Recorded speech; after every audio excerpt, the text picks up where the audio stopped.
Topic है technological backwardness, या जिसे हम कहते हैं तकनीकी पिछड़ापन। Role of technology in economic development, आर्थिक विकास या वृद्धि में तकनीक की भूमिका। इसको आज हम लोग समझेंगे कि टेक्नोलॉजी क्या है। तो पहले समझ लेते हैं कि आज का जो लेक्चर है उसमें किन किन चीज़ों पे हम फोकस करेंगे। फर्स्ट इज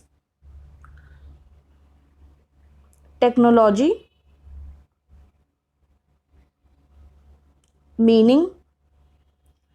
टेक्नोलॉजी से हम क्या समझते हैं, टेक्नोलॉजी का क्या तात्पर्य है, इसको किस प्रकार से हम समझ सकते हैं। पहले हम मीनिंग जो है वो आज के हमारे लेक्चर का फोकस रहेगा कि टेक्नोलॉजी का मतलब क्या है और ये इसका ओरिजिन कहाँ से हुआ और ये शब्द का ओरिजिन क्या है, जिसको इटिमोलॉजी भी कहते हैं।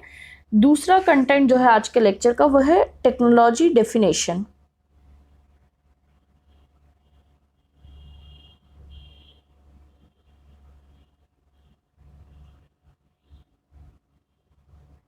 अलग अलग अर्थशास्त्रियों द्वारा या जो डिक्शनरी है, ऑक्सफोर्ड डिक्शनरी है, वर्ल्ड इंग्लिश डिक्शनरी, उसके अनुसार किस प्रकार से टेक्नोलॉजी को डिफाइन किया गया है।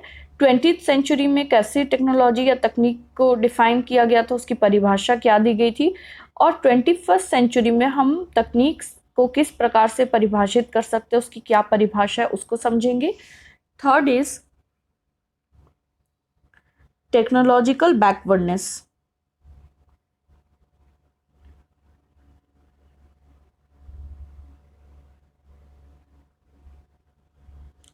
तकनीकी पिछड़ापन से हम क्या समझते हैं, इसका क्या अभिप्राय है, ये समझेंगे। And final and the most important fourth topic is role of technology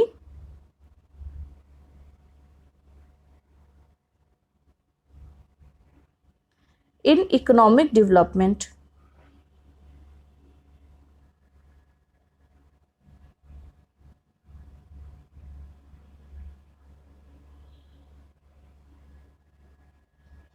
आर्थिक वृद्धि या आर्थिक विकास में तकनीक की भूमिका क्या है और किस प्रकार से ये आर्थिक वृद्धि को तकनीकी विकास जो है वो प्रभावित करता है, इसको समझेंगे।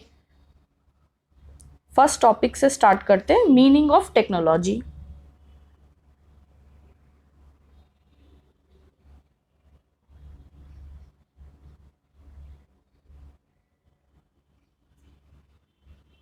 एक स्टूडेंट की रिक्वेस्ट है ये कि थोड़ा सा स्लो बताएं। ओके, थोड़ा स्लो पढ़ाते हैं फिर। Meaning of technology.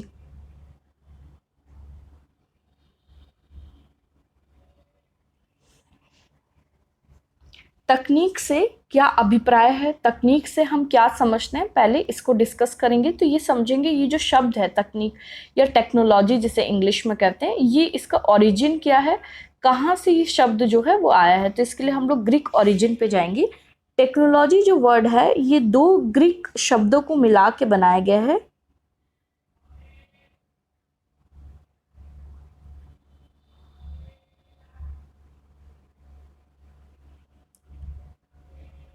पहला जो शब्द है वो है टेक्ने, TECHNE, टेक्ने। दूसरा जो शब्द है वो है लोगोस, LOGOS। ये दो शब्द हैं ग्रीक के, ग्रीक वर्ड है टेक्ने एंड लोगोस। इन दोनों शब्दों को मिला के शब्द आया टेक्नोलॉजी, जो कि ग्रीक वर्ड से आया है। टेक्ने का मतलब है आर्ट या क्राफ्ट।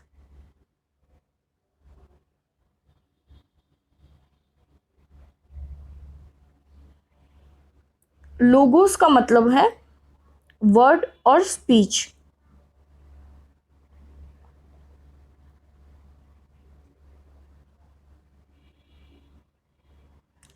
तो टेक्ने का क्या मतलब है, कला की बात की जा रही है, और लोगोस का क्या मतलब है, शब्द के या स्पीच की बात की जा रही है। तो इन दोनों शब्दों को ओरिजिनली एक ग्रीक वर्ड टेक्ने और लोगोस से ये शब्द इंग्लिश का निकल के आया टेक्नोलॉजी। और सबसे पहले जब टेक्नोलॉजी शब्द का इस्तेमाल किया गया तो इसका मतलब था कि कला पे होने वाली किसी भी प्रकार की बातचीत को या किसी भी प्रकार के डिस्कशन को टेक्नोलॉजी या तकनीक माना जाता था। अ discourse on the arts both fine and applied.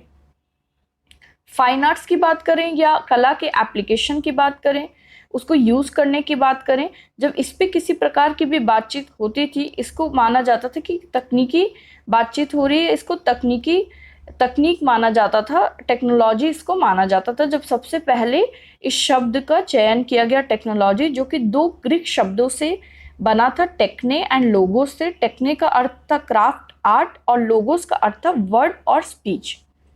पहली बार इंग्लिश में 17th सेंचुरी में इस शब्द का उपयोग किया गया था।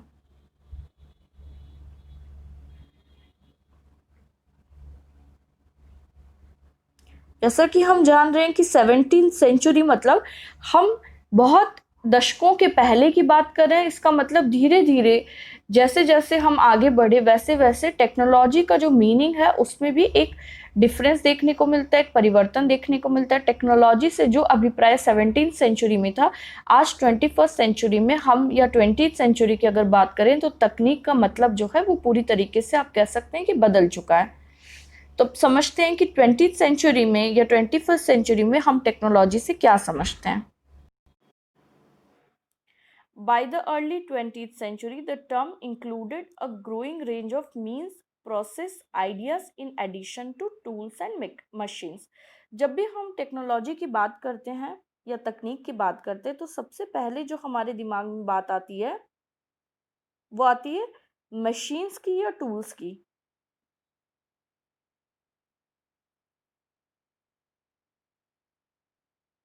17th सेंचुरी में तो इसको आर्ट्स या कला के क्षेत्र में रिलेटेड जो भी उसका एप्लीकेशन था कला का, उसी को तकनीक मान लिया गया। लेकिन जब 20th सेंचुरी की हम बात करें या 21st सेंचुरी की बात करें तो यहाँ पे तकनीक का जो अभिप्राय है वो सिर्फ कला से संबंधित नहीं है, बल्कि टूल से, मशीनरी से जो भी इस्तेमाल किए जाते हैं और किस प्रकार से उन पे नए नए आविष्कार हो रहे हैं, आइडियाज़ निकल के सामने आ रहे हैं, जिस प्रोसेस से उसका इस्तेमाल किया जाता है।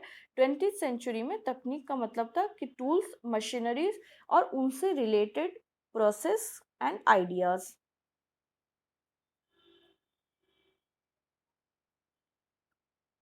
तो इससे हमने ये समझा कि टेक्नोलॉजी का मीनिंग क्या है। अब हम बात करते हैं कि टेक्नोलॉजी को किस प्रकार से उसकी परिभाषा दी गई 20th सेंचुरी में और 21st सेंचुरी में तकनीक को किस प्रकार से परिभाषित किया गया है।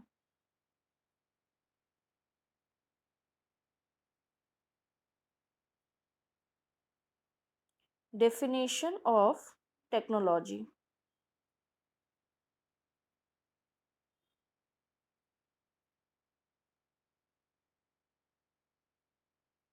हम स्टार्ट करेंगे 1989 से। बहुत सारे डेफिनेशंस दिए गए हैं लेकिन हमने अपने लेक्चर में 4 डेफिनेशंस इंक्लूड किए हैं। आप लोग बाकी सोर्सेज से, बुक से अदर डेफिनेशंस भी पढ़ सकते हैं। 1989 में लोहमैन के द्वारा LUHMAN, इसको नोट कर लीजिए। 1989 में लोहमैन के द्वारा जो डेफिनेशन दिया गया था वो कुछ इस प्रकार से था: technology is the making, modification, usage and knowledge of tools, machines, techniques, crafts, systems, and methods of organization in order to solve a problem, improve a pre-existing solution to a problem, achieve a goal, handle an applied input-output relation or perform a specific function। ये बात तो लहमन के शब्दों में उन्होंने रखी थी। इससे हम क्या समझते हैं उसको डिस्कस करते हैं कि इस डेफिनेशन से क्या बात निकल के सामने आई। 1989 अर्थात 20th सेंचुरी की हम बात कर रहे हैं।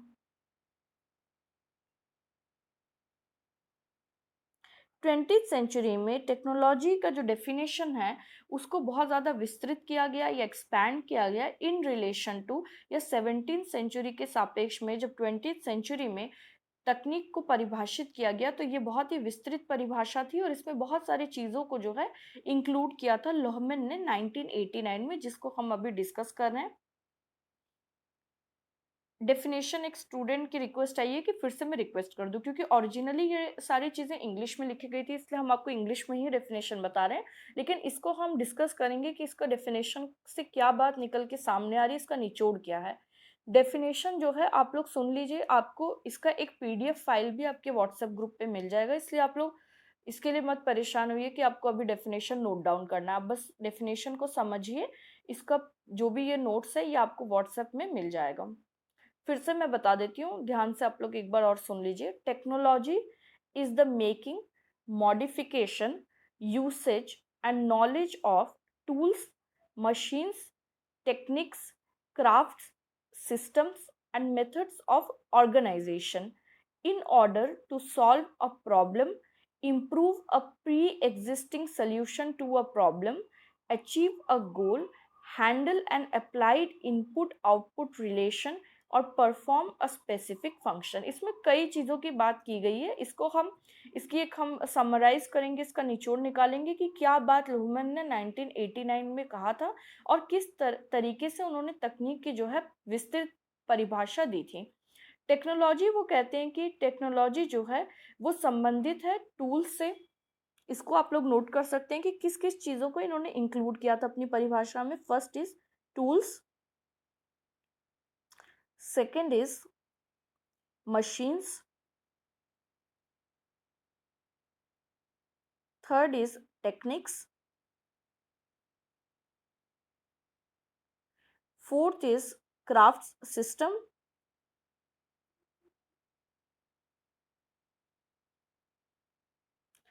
and fifth is method of organization.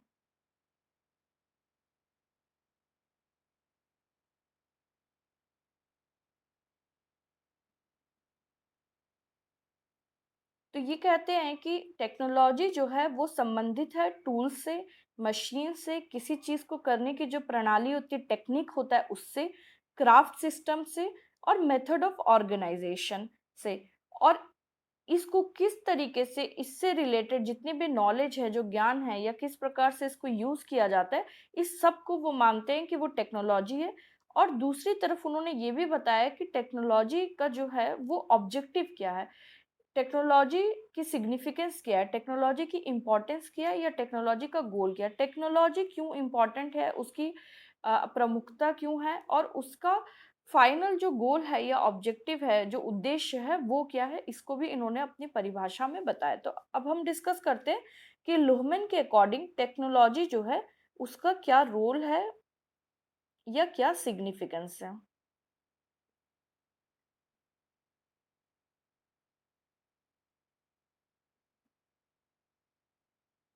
Technology की भूमिका क्या है उन्होंने बताया। पहली भूमिका तो ये है कि अगर किसी भी प्रकार की कोई समस्या है, कोई प्रॉब्लम है, तो टेक्नोलॉजी जो है उसको सॉल्व करने की कोशिश करता है। Problem solving. दूसरा, अगर पहले से किसी प्रॉब्लम का सल्यूशन है तो उससे भी ज़्यादा बेहतर सल्यूशन बताने के लिए तकनीक का इस्तेमाल किया जाता है। प्री एग्जिस्टिंग सल्यूशन, अगर पहले से सल्यूशन है तो उससे बेटर सल्यूशन देने के लिए भी तकनीक का इस्तेमाल किया जाता है। और तीसरा, किसी भी स्पेसिफिक फंक्शन को किस प्रकार से ज़्यादा कारगर रूप से किया जा सके।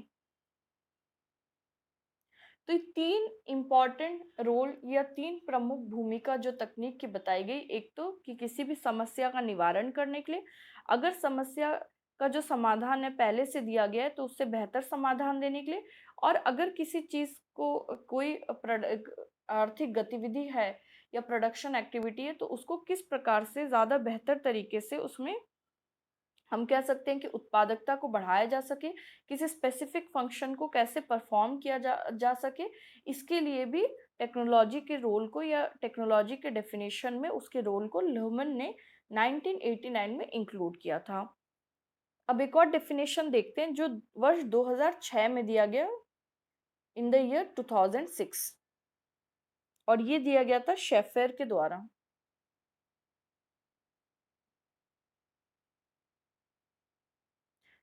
SCHAEFER, in the year 2006।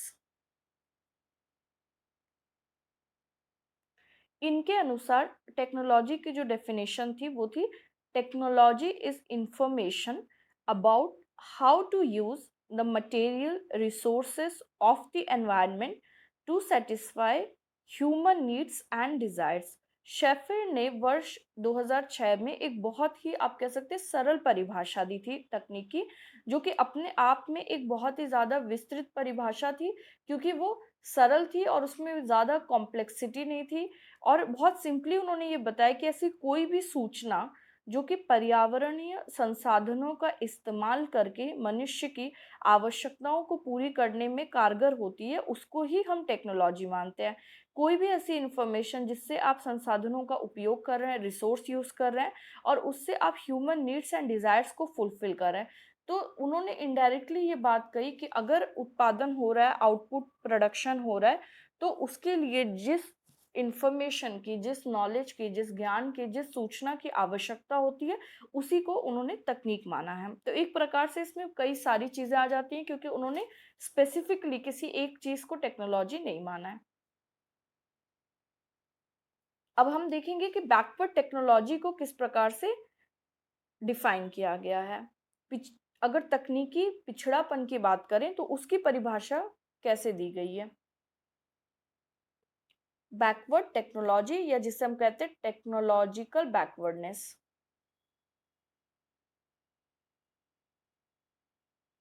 Hindi में इसे कहते हैं तकनीकी पिछड़ापन।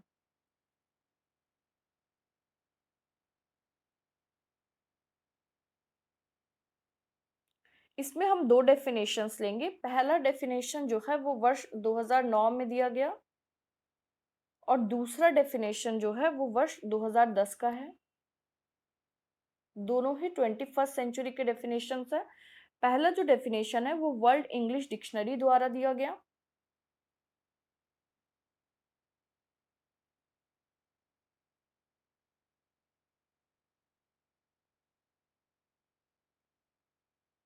दूसरा जो डेफिनेशन है वो ऑक्सफोर्ड डिक्शनरी द्वारा दिया गया।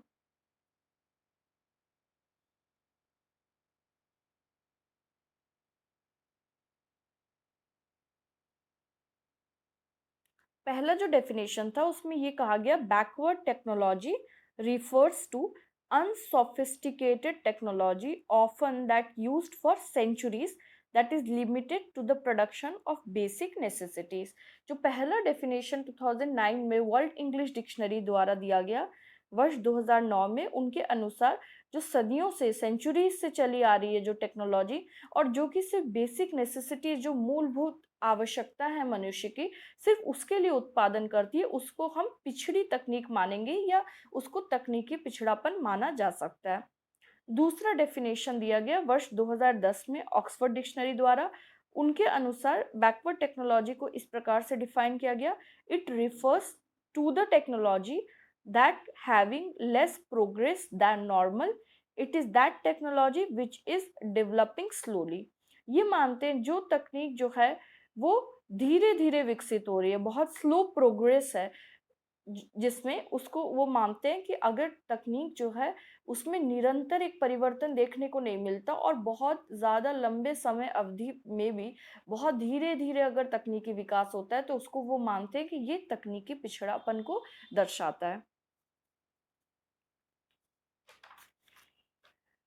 अब हम डिस्कस करेंगे इम्पैक्ट ऑफ बैकवर्ड टेक्नोलॉजी, क्योंकि आज के लेक्चर का जो विषय है वो है तकनीकी पिछड़ापन और तकनीकी विकास का आर्थिक वृद्धि पे पड़ने वाला प्रभाव जो है या उसकी क्या भूमिका है, इसको हम डिस्कस करना करेंगे आज के लेक्चर में। तो पहला जो डिस्कशन हमारा फोकस होगा वो होगा कि अगर टेक्नोलॉजी बैकवर्ड है, अगर तकनीकी जो है वो पिछड़ी तकनीक है या तकनीकी पिछड़ापन है, जैसा कि हम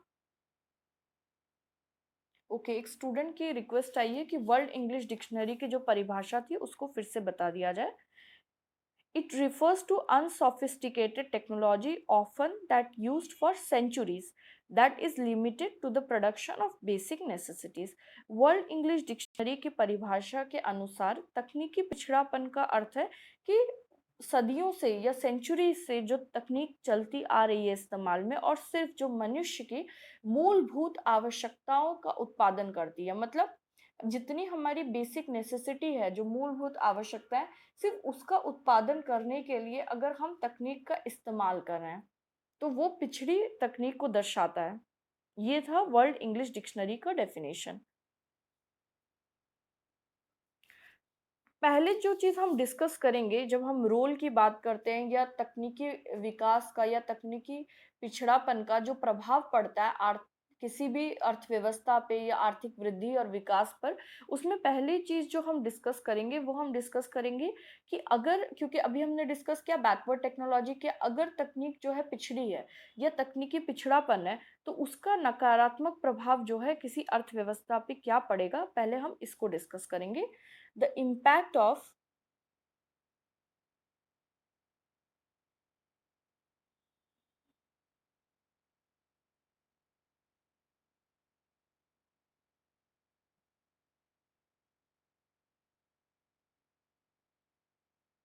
एक स्टूडेंट ने लिखा है कि क्या इसका पीडीएफ मिलेगा आप लोगों को।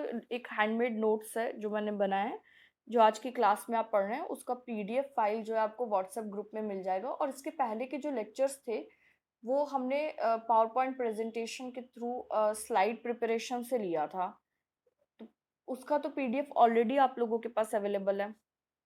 द इम्पैक्ट ऑफ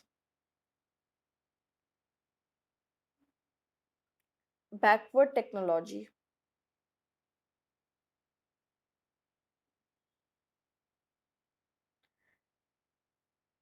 ये स्वाभाविक है कि अगर तकनीकी पिछड़ापन है तो प्रभाव कैसा पड़ेगा, नेगेटिव इम्पैक्ट।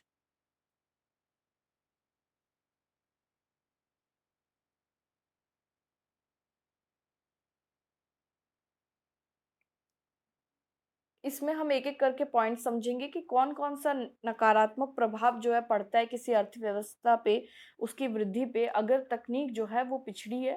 पहला जो पॉइंट है वो है कि अगर आप अपनी अर्थव्यवस्था, अगर आप मान लें कि आपकी अर्थव्यवस्था जो है वो अल्प विकसित है या विकासशील है और उसमें जो तकनीक का इस्तेमाल किया जा रहा है वो तकनीक जो है पिछड़ी हुई है या उसमें तकनीकी पिछड़ापन देखा जा सकता है, तो जो हमारी सोसाइटी में हमारे पास होगा और जो बाकी कंट्रीज हैं जो ज़्यादा डेवलप्ड है उनके पास जो सुख सुविधाएं होंगी, उनके पास जो वस्तुएं और सेवाएं होंगी उसमें, और हमारे पास जो वस्तुएं और सेवाएं होंगी जो कि अंडर डेवलप्ड कंट्री या डेवलपिंग कंट्री है, उसमें एक बहुत बड़ा गैप देखने को मिलेगा, जिसे कहा जाता है the gap between the haves and the have not. Haves मतलब जो हमारे पास है, हैव नॉट मतलब जो हमारे पास नहीं है। इनके बीच का जो अंतर होगा, द गैप, वो बहुत ज़्यादा होगा अगर हमारे यहाँ तकनीकी पिछड़ापन है, क्योंकि हम पहले ही इसको डिफाइन कर चुके हैं कि अगर तकनीकी पिछड़ापन है तो हम सिर्फ उतना ही उत्पादन करेंगे जितनी हमारी मूलभूत आवश्यकता है। तो बहुत सारी ऐसी सुख सुविधाएं जो विकसित देशों के पास है, ऐसी जो वस्तुएं और सेवाएं विकसित देशों के पास है वो हमारे पास नहीं होंगी। तो जो गैप है हैव और हैव नॉट के बीच में, हैव मतलब जो हमारे पास है, हैव नॉट मतलब जो हमारे पास नहीं है, उसके बीच का जो अंतर है वो लगातार सोसाइटी में बढ़ता चला जाएगा। Next point is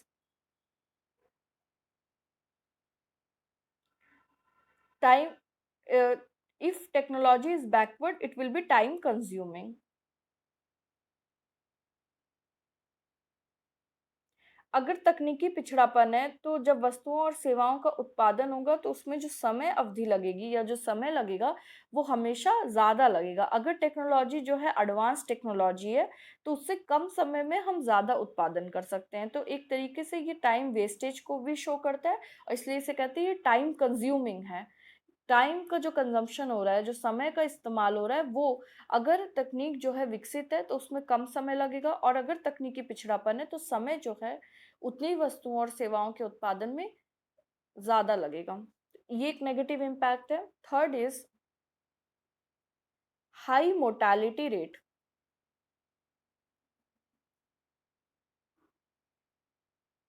mortality rate का क्या मतलब है? मृत्यु दर। अगर किसी प्रकार की बीमारी है, सोसाइटी में या किसी समय पे कोई ऐसी बीमारी आती है जो लंबे समय काल तक मेंटेन रहती है, तो जो मृत्यु दर है ऐसी सोसाइटी में जहाँ टेक्नोलॉजिकल पिछड़ापन पाया जाता है, तो वहाँ पे हेल्थ सेक्टर में या स्वास्थ्य के क्षेत्र में भी तकनीकी पिछड़ापन होगा और उसकी वजह से जो मृत्यु दर है वो हमेशा उसकी दर जो है वो विकसित देशों की अपेक्षा ज़्यादा होगी अल्प विकसित देशों में जहाँ तकनीकी पिछड़ापन है। Fourth point is it hampers economic growth.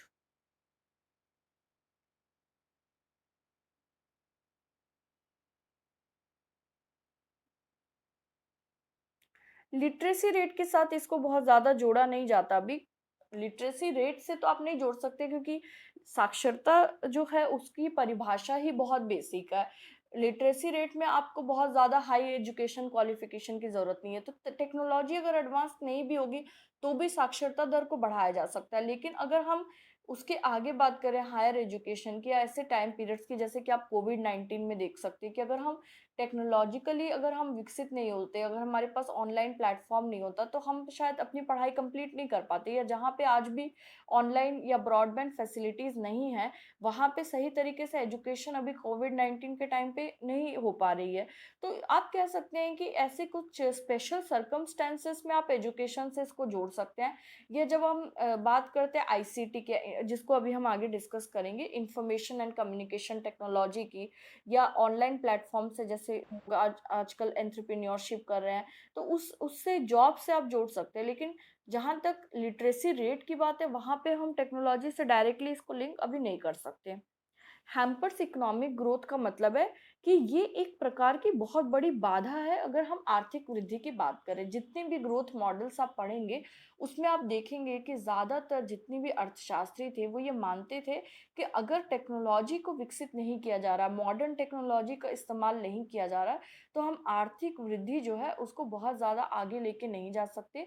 और जितने भी ग्रोथ मॉडल्स हैं उनका फोकस इस पे होता है कि जो तकनीकी विकास है वो एक बहुत ही अहम भूमिका उसकी होती है। अगर हम आर्थिक वृद्धि की बात करें, चाहे हम अल्प विकसित से विकसित देश होने की बात करें, चाहे हम विकासशील देश से विकसित होने की बात करें, तो हर एक जगह पे आर्थिक वृद्धि की जब भी बात आती है उसमें एक बहुत बड़ी बाधा आ सकती है अगर हम तकनीकी पिछड़ेपन से ग्रसित है, अगर हमारे देश में तकनीकी पिछड़ापन है, हम तकनीकी तौर पे हैम्पर मतलब बाधित करना, ऑब्स्टिकल जिसे हम कह सकते हैं, रुकावट कह सकते हैं। किसी किसी गोल को अचीव करने के लिए अगर कोई बाधा है, कोई रुकावट है तो उसको कहते हैं हैम्पर।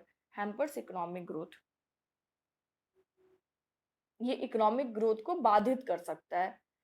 इकोनॉमिक ग्रोथ जिस स्पीड से होना चाहिए उससे कम स्पीड में होगा।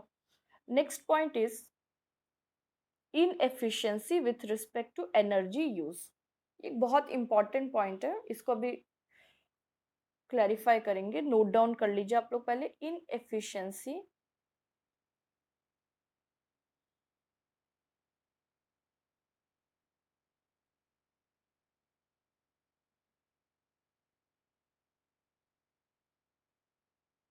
with respect to energy use. देखिए कई इसके लिए एक बहुत सिंपल एग्जांपल लेते हैं। जैसे कई बार आप लोग इलेक्ट्रॉनिक प्रोडक्ट्स देखते हैं, एसी हो गया, फ्रिज हो गया, उसमें रेटिंग होती है 5 star rating, 3 star rating.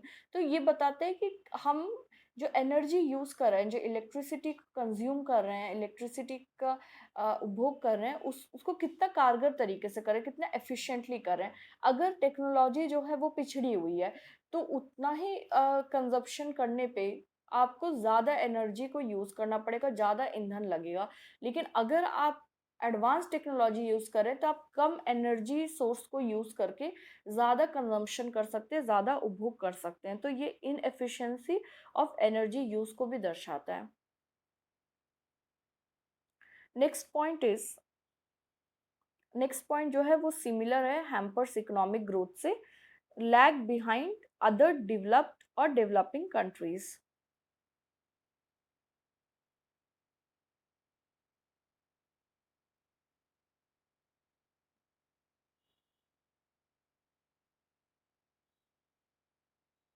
Lag मतलब आप कह सकते हैं कि पीछे रह जाना। जितने विकसित देश हैं, अगर हम अपनी तकनीक को विकसित नहीं कर रहे हैं, तो हम कहीं ना कहीं उनसे बहुत पीछे रह जाएंगे। और हमारे इकोनॉमिक ग्रोथ या इकोनॉमिक लेवल या जीडीपी पे और विकसित देशों के जीडीपी में जो अंतर है वो बहुत ज़्यादा देखने को मिलेगा, अगर हम तकनीकी रूप से खुद को विकसित नहीं कर रहे हैं। ये पॉइंट सिमिलर है इकोनॉमिक ग्रोथ से। नेक्स्ट पॉइंट इज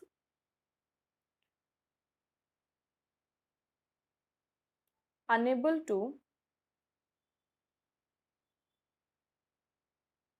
अब पोल्यूशन लेवल से भी आप जोड़ सकते हैं, अगर हम एफिशिएंट टेक्नोलॉजी यूज़ नहीं कर रहे हैं तो ज़्यादा प्रदूषण भी उसकी वजह से होगा, इसको भी आप जोड़ सकते हैं। जो फिफ्थ पॉइंट था इनएफिशिएंट एनर्जी यूज़, उसके साथ आप पोल्यूशन का भी जो पॉइंट है उसको भी आप लिख सकते हैं। जो भी हम आज की क्लास में डिस्कस करें, ऐसा नहीं है कि जो नकारात्मक प्रभाव है तकनीकी पिछड़ापन का वो सिर्फ इन्हीं पॉइंट्स तक सीमित है।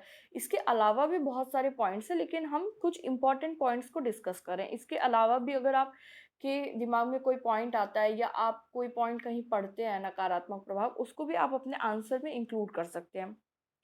Enable to fulfil the growing needs of the population. अब देख सकते हैं कि अगर हम भारत की बात करें और भारतीय अर्थव्यवस्था की बात करें, तो जनसंख्या वृद्धि जो है हमेशा से एक बहुत प्रमुख मुद्दा रहा है।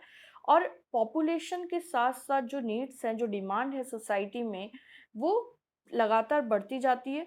अगर टेक्नोलॉजी पिछड़ापन है या तकनीकी तौर से हम ज़्यादा विकसित नहीं हैं, तो अगर एक एग्जांपल लें फार्मिंग का, तो बहुत ज़्यादा जो प्रेशर है वो लैंड पे क्रिएट होता है। तो अगर हम टेक्नोलॉजी को एडवांस करेंगे तभी हम अपना फूड प्रोडक्शन या एग्रीकल्चर प्रोडक्शन भी बढ़ा सकते हैं और बाकी प्रोडक्शन भी बढ़ा सकते हैं। तो बढ़ती हुई जनसंख्या के साथ उनके जो नीड्स हैं, जो डिमांड्स हैं, उनकी आवश्यकता है, उनको पूरा करने के लिए भी तकनीक विकास की ज़रूरत है। एक बहुत ही इम्पोर्टेंट जो आप कह सकते हैं मोड ऑफ टेक्नोलॉजी है या तकनीक की विकास का जो एक बहुत ही आप कह सकते हैं कि प्रमुख क्षेत्र है, वो है आईसीटी, जो कि कुछ वर्षों में बहुत ज़्यादा उभर के सामने आया है। Information and communication technology.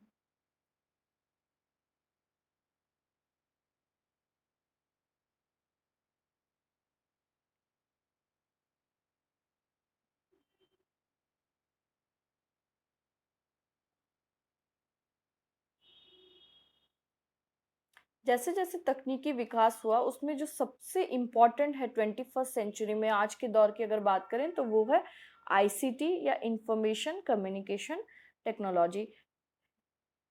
जितनी भी इंडस्ट्रीज हैं उसमें ये आप कह सकते हैं सबसे ज़्यादा तेज़ी से अगर किसी में वृद्धि हुई है तो वो आईसीटी में हुई है, जो कि सर्विसेज सेक्टर या टर्शरी सेक्टर में आता है। इसमें इसकी वजह से बहुत मतलब पूरे विश्व की अगर बात करें तो मिलियंस में जॉब जो हैं वो क्रिएट हुए हैं।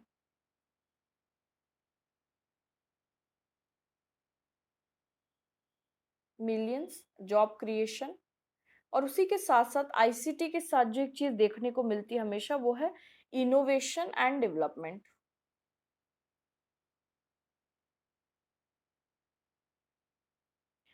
आईसीटी सेक्टर जो है एक बहुत इम्पॉर्टेंट सेक्टर है अगर हम तकनीकी विकास की बात करें। और ये one of the fastest growing industry है ऑल ओवर द वर्ल्ड। और इसे हम रिलेट कर सकते हैं इनोवेशन के साथ और डेवलपमेंट के साथ। इसमें कुछ आंकड़े हैं, उसको देख लेते हैं।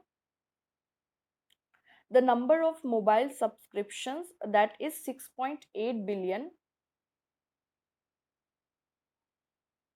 स्टूडेंट का क्वेश्चन है कि कौन सी पहली ऐसी कंट्री है, नहीं कौन सी कंट्री है जिसमें, शायद क्या क्वेश्चन था, सबसे ज़्यादा टेक्नोलॉजी एडवांसमेंट, आई थिंक। ये तो डेटा आप लोगों को देखना पड़ेगा मुझे भी, लेकिन इंडिया जो है सर्विसेज सेक्टर की आईसीटी की बात करें, जिसमें one of the fastest growing माना जाता है all over the world. Number of mobile subscriptions is approaching global population figure. जितना भी पूरे विश्व स्तर पे कुछ साल पहले ये पाया गया कि जो मोबाइल सब्सक्रिप्शन है,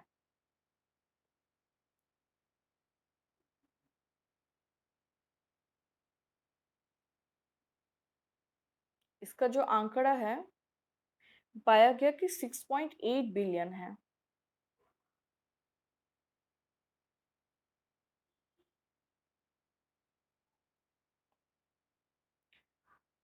इंडिया जो है सर्विसेज सेक्टर में और बेसिकली आईसीटी में या आउटसोर्सिंग जो होती है, बाहर के देश काम देते हैं भारत में अपना, उसमें बहुत ज़्यादा आप कह सकते हैं कि इंडिया की जो भूमिका है बहुत अच्छी रही है। और कुछ टॉप 5 कंट्रीज़ जो है उसमें इंडिया भी हमेशा कुछ वर्षों तक अभी भी इंडिया जो है उसकी रैंक टॉप 5 में ही रहती है।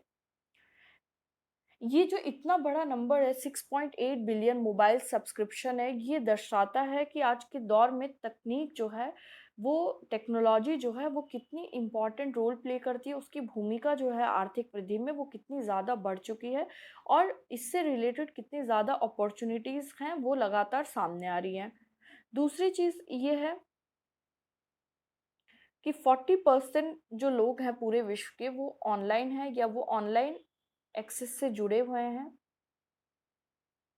जो ऑनलाइन सुविधाओं का उपयोग करते हैं। से 40% विश्व की जनसंख्या है जो कि ऑनलाइन जुड़ी हुई है। In this new environment, mobile subscription मतलब कि आप मोबाइल यूज करते हैं, सिंपली ऐसा कुछ अलग नहीं है इसका मतलब। In this new environment, the competitiveness of economies depends on their ability to leverage new technologies. ऐसे दौर में जब 40% जनसंख्या जो है वो ऑनलाइन है, 6.8 बिलियन लोग मोबाइल यूज़ करते हैं। इस दौर में अगर हम कॉम्पिटिटिवनेस की बात करें या अपनी आर्थिक वृद्धि को दूसरे देशों के अपेक्षा बढ़ाने की अगर कोशिश कर रहे हैं, तो यहाँ पे टेक्नोलॉजी का या स्पेसिफिकली आईसीटी का जो रोल है या आईसीटी की जो भूमिका है वो बहुत ज़्यादा बढ़ जाती है। आईसीटी के जो डायरेक्ट इम्पैक्ट हैं या सकारात्मक प्रभाव हैं जो कि किसी भी अर्थव्यवस्था पे पड़ते हैं, उसको हम डिस्कस कर लेते हैं। 5 इम्पॉर्टेंट इम्पैक्ट्स ऑफ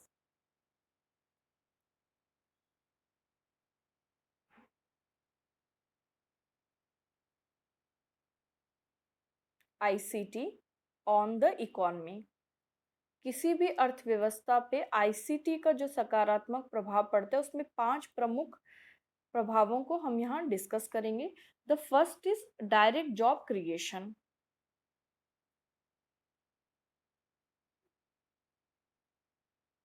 नौकरियों को बढ़ाने में इसकी एक बहुत प्रमुख भूमिका देखी जा सकती है कुछ वर्षों में।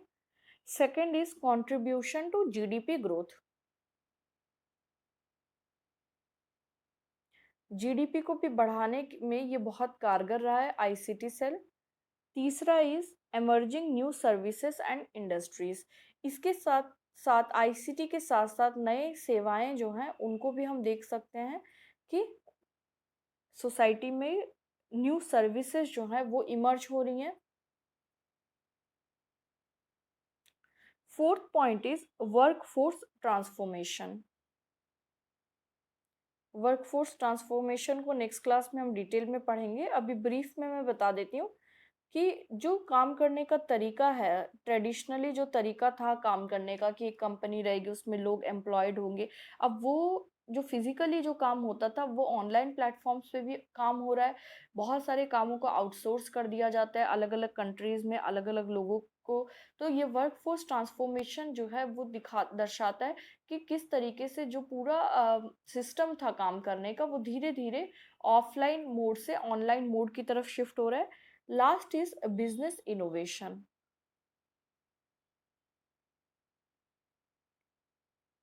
देख सकते हैं कि आजकल नए नए स्टार्टअप से एंटरप्रेन्योरशिप आप देख सकते हैं कि लोग ऑनलाइन प्लेटफॉर्म से ही अपना बिजनेस स्टार्ट कर रहे हैं, तो इसको बिजनेस इनो और जिसमें कि बहुत कम पूंजी लगा के लोग बहुत ज़्यादा मुनाफा कमा रहे हैं ऑनलाइन सोशल मीडिया पे, तो ये सारे बिजनेस इनोवेशन की कैटेगरी में आते हैं।